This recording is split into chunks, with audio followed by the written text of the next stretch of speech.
नमः प्रणवार्थाय शुद्धज्ञानैकमूर्तये निर्मलाय प्रशान्ताय दक्षिणामूर्तये नमः। चिद्घनायमशेषाय वटमूलनिवासिने सच्चिदानन्दरूपाय दक्षिणामूर्तये नमः। ईश्वरो गुरुरात्मेति मूर्तिभेदविभागिने व्योमवद्व्याप्तदेहाय दक्षिणामूर्तये नमः। विघ्नेश्वराय वरदाय सुरप्रियाय लंबोदराय सकलाय जगद्धिताय नागाननाय श्रुतियज्ञ विभूषिताय गौरीसुताय गणनाथ नमो नमस्ते। विघ्नार्तिनाशनपराय गणेश्वराय सर्वेश्वराय सुखदाय सुरप्रियाय विद्याददाय विकटाय च वामनाय भक्तप्रसन्नवरदाय नमो नमस्ते। ओम नमः श्री गुरुवे शिवाय। ओम नमः श्री परदेवतायै।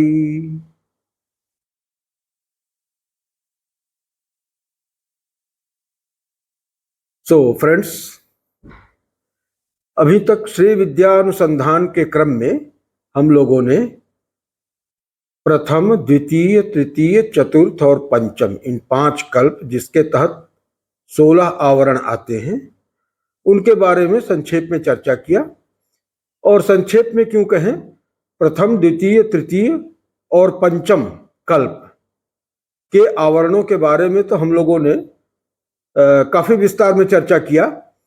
अब जहां तक चतुर्थ कल्प की बात रह गई, जिसके अंतर्गत की एकादश और द्वादश आवरण आते हैं श्री चक्र निरूपण के आलोक में, तो उस पे थोड़ा हम लोगों की चर्चा कम रह गई है। हालांकि उसमें भी गायत्री, ब्रह्म विद्या गायत्री के बारे में हम लोग उसके पहले ही 4 वीडियो में इस पे चर्चा कर चुके हैं, लेकिन फिर भी ये सब तो विषय इतने व्यापक और विशद है कि जितनी भी चर्चा की जाए वो कम है। तो अभी इस पे कुछ और चर्चा की आवश्यकता है और 10 महाविद्या के बारे में भी थोड़ी सी चर्चा की आवश्यकता है, तब जाके इसको कम चलाऊं मतलब हो पाएगा। तो अब एक विशेष अवसर ये है कि अभी पितृपक्ष चल रहा है और बड़ा इंटरेस्टिंग होगा ये देखना कि जो हमारी ब्रह्म विद्या गायत्री है उसका इस पितृपक्ष और पितरों से भी बड़ा क्लोज कनेक्शन है। और इनके बारे में जानना इस पितृपक्ष में खास तौर से बड़ा ही सुखद और पुण्यवर्धक रहेगा। और हमारे पितरों को भी इस तरह की चर्चा से बड़ा ही आनंद मिलेगा। तो इसलिए मेरा विचार यह है कि कम से कम एक एपिसोड गायत्री पे हम लोग जो है चर्चा कर लें इस पितृपक्ष में, और उसके बाद तो फिर संभावना कम है कि हम लोग चर्चा कर पाए, क्योंकि नवरात्रि का अवसर आ रहा है और नवरात्रि में भगवती दुर्गा की आराधना का विधान पूरे हमारे भारतवर्ष में प्रचलित है। तो उसमें तो हम समझते हैं कि थोड़ा सा माँ दुर्गा के बारे में और सप्तशती के बारे में चर्चा हो, वही उत्तम होगा। तो फिर नवरात्रि के बाद हम लोग अपने श्री विद्या प्रस्थान को फिर से शुरू करेंगे। इस बीच में कुछ और भी चर्चाएं होती रहेंगी। हाँ, लेकिन इस गायत्री के बारे में, पितृपक्ष और पितरों के बारे में और हमारे में क्या संबंध है, इसके बारे में थोड़ा सा चर्चा आवश्यक है। लेकिन इसके पहले हम आप लोगों से अनुरोध करेंगे कि अभी तक जिन लोगों ने इस चैनल को सब्सक्राइब नहीं किया है वो अविलंब इस चैनल को सब्सक्राइब कर लें, वीडियो को लाइक कर दें और ज्यादा से ज्यादा मात्रा में इसको शेयर कर लें। और तब तक हम लोग आगे की चर्चा करते हैं। तो गायत्री की चर्चा के क्रम में सबसे पहले तो गायत्री मंत्र की बात आती है।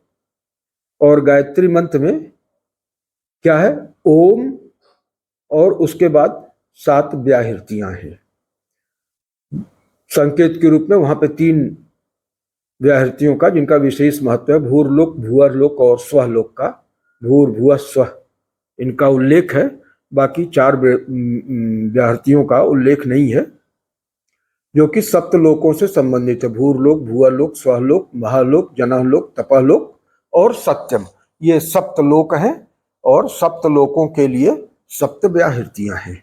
उसके बाद क्या कहता है? उसके बाद कहता है कि सूर्य देव को भी प्रकाशित करने वाली जो परमेश्वर की किरणें हैं उनका ध्यान करते हैं।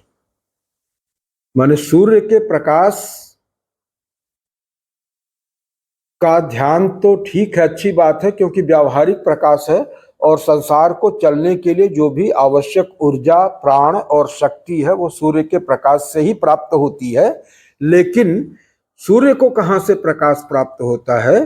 तो सूर्य को प्रकाश जो है वो परमेश्वर से प्राप्त होता है और उनका वाचक ओंकार है। तो ये परमेश्वर और उनका वाचक ओंकार, जो कि सूर्य का भी वरेण्य है और पर प्रकाश स्वरूप है, ज्योतिषामपि तज्ज्योति ही है, तो उसका ध्यान करते हैं।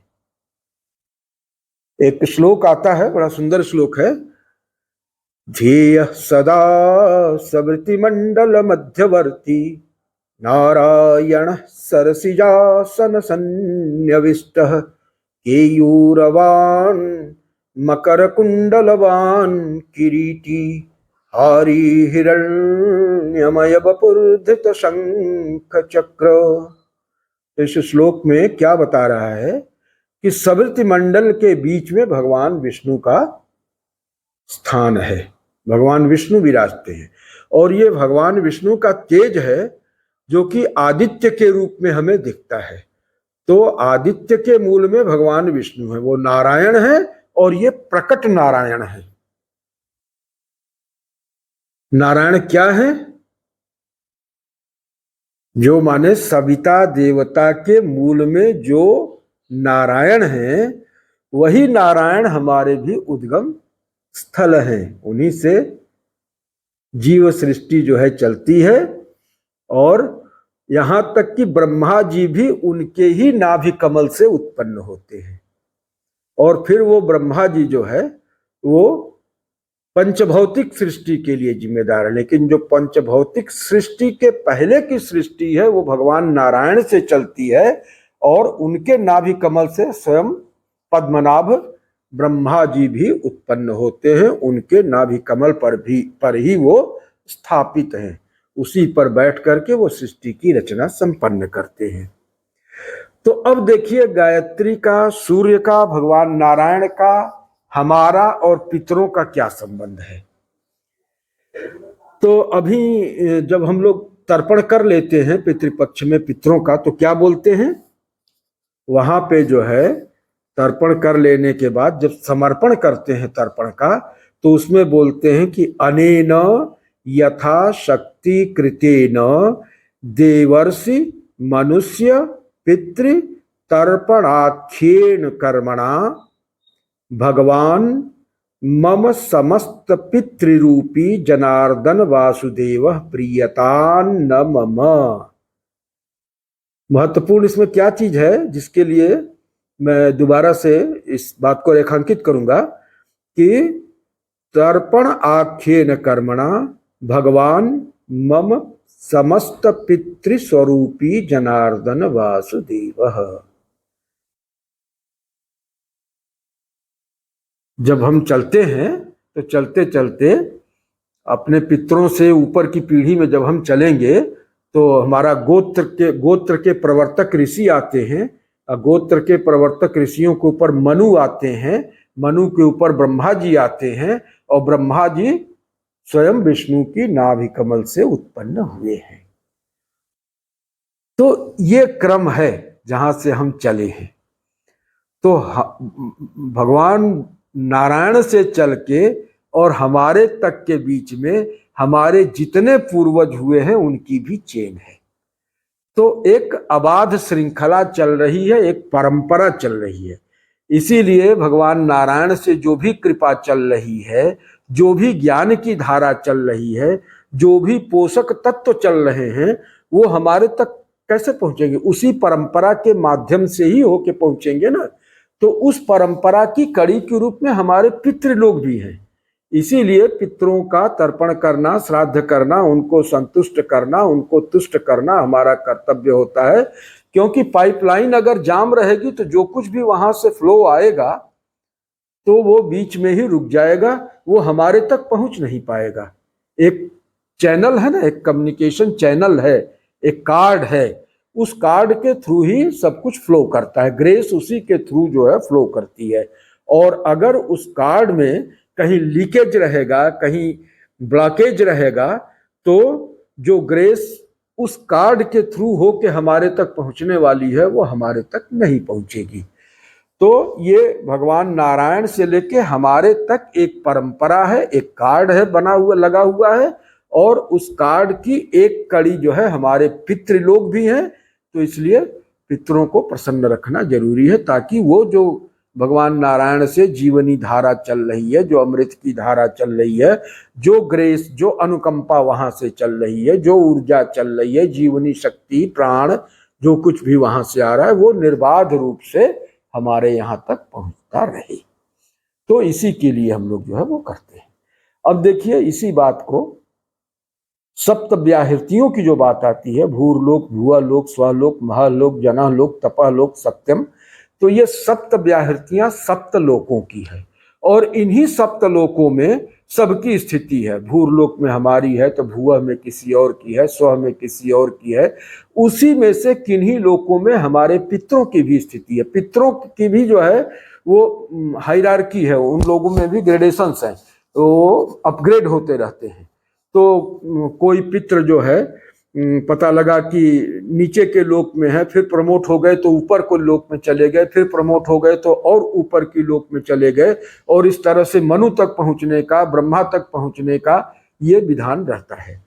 तो इन्हीं 7 लोकों के बीच में हमारे पितरों की भी स्थिति होती है, और उसी कार्ड से जो है हमारे यहाँ तक जो है ग्रेस आती है।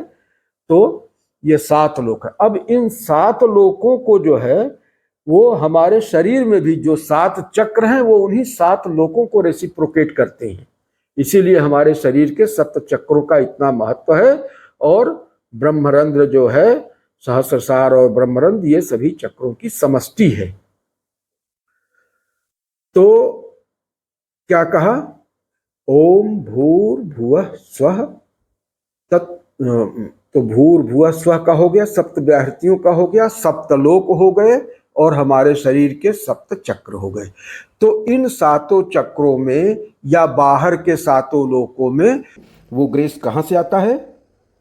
वो आता है सविता के मूल में, उनके बैकग्राउंड में जो फाउंडेशनल रियलिटी है वहाँ से आता है। और वो फाउंडेशनल रियलिटी क्या है? वो भगवान श्रीमन नारायण हैं। वहाँ से ही ग्रेस फ्लो कर रहा है, जो हमारे शरीर के 7 चक्रों से होते हुए पूरे शरीर के रोम रोम तक, छिद्र छिद्र तक, एक एक कोशिका तक पहुँचता है। तो ये रहा सप्त व्याहृतियों का विवरण। और तत्सवितुः वरेण्यं भर्गो देवस्य, इसका अर्थ जो है तो स्पष्ट कर दिया गया। वो जो प्रकाशमान देव है, जो सविता का भी वरेण्य है, उसको हम ध्यान करते हैं। तो ध्यान का विषय कौन है? ध्यान का विषय सूर्य नारायण नहीं, बल्कि सूर्य नारायण के मूल में जो श्रीमन नारायण की प्रकाश रश्मियाँ हैं, ये जो ओंकार का नाद है, वो जो है ध्यान का विषय है, लक्ष्य है। इससे स्पष्ट हो जाना चाहिए कि ध्यान किसका करते हैं। सवित्र मंडल के बीच में भगवान श्रीमन नारायण बैठे हुए हैं। उन नारायण का वाचक क्या है? ओंकार है। ओंकार का उच्चारण कोई भी आसानी से कर सकता है, और चूंकि यह ओंकार श्रीमन नारायण के श्वास की ध्वनि है और वहीं से समुद्भूत है, इसलिए इसका उच्चारण हमें सीधे श्रीमन नारायण से जोड़ देता है। ठीक है ना? ओंकार का यही महत्व है। प्रणवो धनुः शरो ही आत्मा, प्रणवो धनुः शरो ही आत्मा, ब्रह्म तल्लक्ष्य उच्यते। प्रणव क्या है? जिसके उच्चारण मात्र से प्राण जो है उत्क्रमित होने लगता है और उत्क्रमण करते करते अंतिम शिखर तक पहुंच जाता है, तो उसको प्रणव कहते हैं। इसीलिए वो ओंकार है, प्रणव है, अथ है, आदि शब्द है, उद्गीत है। तो तत्सवितुर्वरेण्यं भर्गो देवस्य धीमहि। और ध्यान क्यों कर रहे हैं? धियो यो न प्रचोदयात्, हमारी बुद्धि को प्रेरित करे, नियोजित करे। किस चीज में? जिस कार्य के लिए भगवान ने हमें बनाया है। ये ब्रह्म विष्णु रुद्र जो है वो कह रहे हैं। इस मंत्र के ब्रह्म विष्णु रुद्र ऋषि हैं और वो जो है ये प्रार्थना कर रहे हैं, ध्यान कर रहे हैं ओंकार का, उस परम तेज का, और ये कह रहे हैं कि हमारी बुद्धि को आप नियोजित करें, प्रेरित करें। किस प्रयोजन के लिए? जिस प्रयोजन के लिए परमेश्वर ने हमें उत्पन्न किया है। तो वहां पे सृष्टि का प्रयोजन था। तो कहने का तात्पर्य क्या है कि ये गायत्री मंत्र जो है अगर भगवान नारायण से चल रहा है तो इसकी धारा पितरों से होते हुए ही हमारे तक पहुंचेगी। 7 लोकों में से प्रत्येक लोक में, हायर जो प्लेन पे स्थित लोक हैं, तो उनसे होते हुए नीचे वाले प्लेन में परकोलेट होगी। तो उस कड़ी में हमारे पितरों की भी अवस्थिति है। तो अगर जीवनी शक्ति भगवान नारायण से चल रही है और गायत्री मंत्र के माध्यम से फ्लो कर रही है, तो अगर हम गायत्री का भी जप विधि विधान से करते हैं तो इससे बड़ी श्रद्धा जो है पितरों के प्रति और कुछ हो नहीं सकती है। हमारे पितृ लोग भी गायत्री मंत्र के जप से अत्यंत प्रसन्न होते हैं। तो पितृलोग, पितृपक्ष, चूंकि ये पितृपक्ष चल रहा है तो इसलिए इसमें पितरों को हमने वो जोड़ के दिखाया कि किस तरह से हमारे और गायत्री मंत्र के बीच में कड़ी के रूप में पितृ भी स्थित हैं। और गायत्री मंत्र की उपासना करके, आराधना करके हम जब उस सविता की शक्तियों को, ब्रह्मांडीय शक्तियों को अवतरित करते हैं अपने चक्रों के माध्यम से अपने पिंड में, तो इस क्रम में हमारे पितरों के थ्रू होके वो अमृत की धारा प्रवाहित होती है और उसका पान करके हमारे पितृगण भी तृप्त होते हैं, पुष्ट होते हैं, संतुष्ट होते हैं और हमको आशीर्वाद देते हैं। तो ये तो मुख्य बात रही। अभी भी अगर आप लोगों ने ये इस चैनल को सब्सक्राइब नहीं किया है तो कृपया इसको सब्सक्राइब कर लें, वीडियो को लाइक कर लें और शेयर कर लें।